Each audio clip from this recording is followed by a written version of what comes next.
Good morning everyone. My name is Mansi Chauhan and today I will be presenting macroeconomic analysis of Portugal. Over the next few minutes I will walk through the Portugal's economic profile by examining the key indicators like unemployment, inflation, GDP and GDP per capita.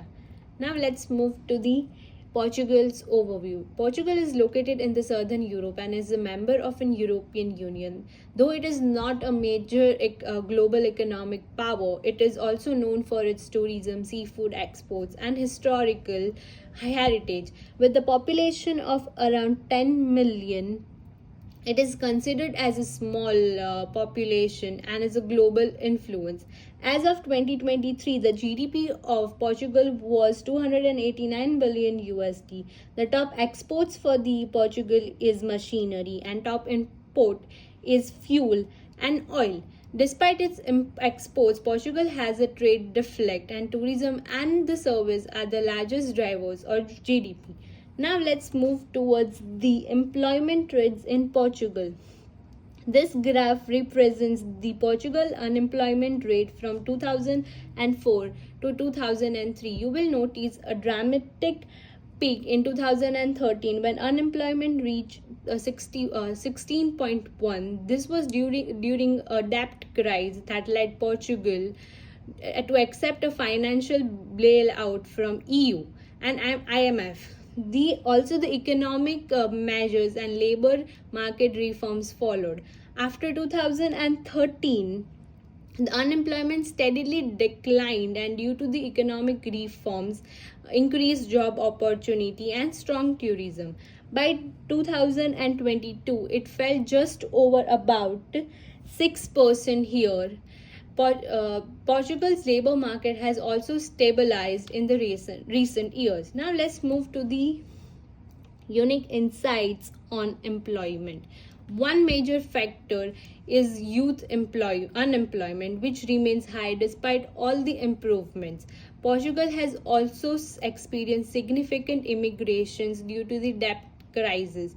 Many skilled workers has left Portugal for the better opportunity, which temporarily reduced the domestic unemployment rate. Over the years, jobs shifted from agriculture and the industry to the service sector, particularly tourism industry. Minimum wage increases and EU labor policy also contributed to stabilizing the job market.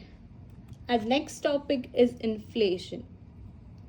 Here is the inflation trend from 2004 to 2003. Inflation remains low and stable for much of the time, with the brief deflation in 2019 and 2014 due to the weak demand and fiscal tightening. In 2022, we can see that there was a spiked sharply to nearly 8%.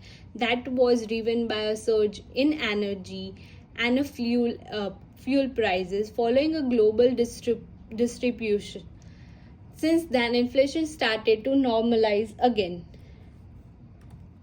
Also, Portugal major inflations through consumer price index, we can also say it as CPI. The data is also collected from the National Statistics Institution. The country follows inflation target which also maintains stability. The control prices, Portugal officially uses price cap on essential goods like food and fuel. Because of the Portugal's imports, most of its energy and global energy prices strongly affect inflation. Also in tourist heavy cities, local prices often rise than national averages.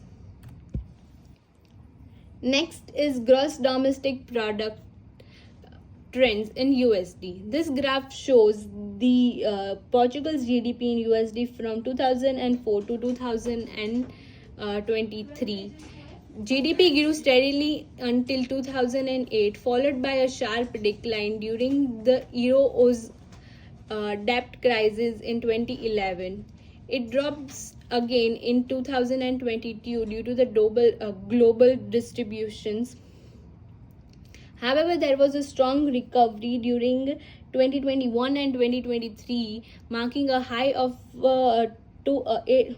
marking a high of 289 billion USD. Tourism, industrial exports, and EU support were the major contribution to its growth.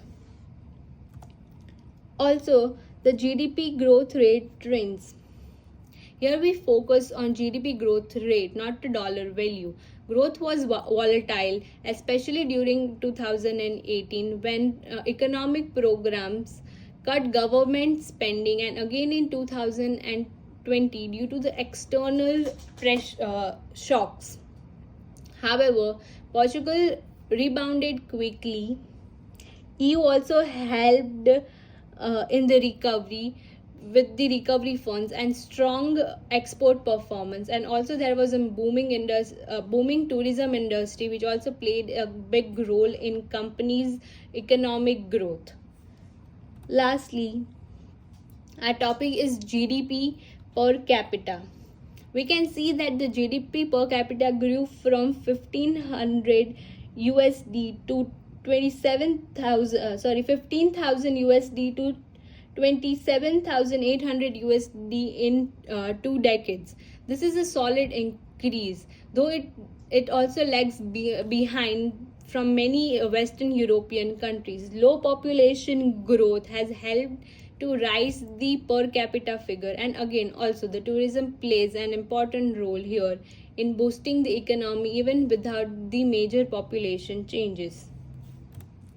To conclude our presentation, we can say that the Portugal economy has shown a strong reliances.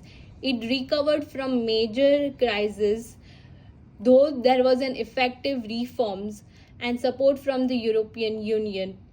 Inflation and unemployment also played an important role to control all this, and GDP and per capita incomes are on steady and upward trend. And most importantly, tourism continues to be the Portugal's key economic driver, shaping the unemployment, exports, and GDP growth. Thank you so much for listening. Thank you.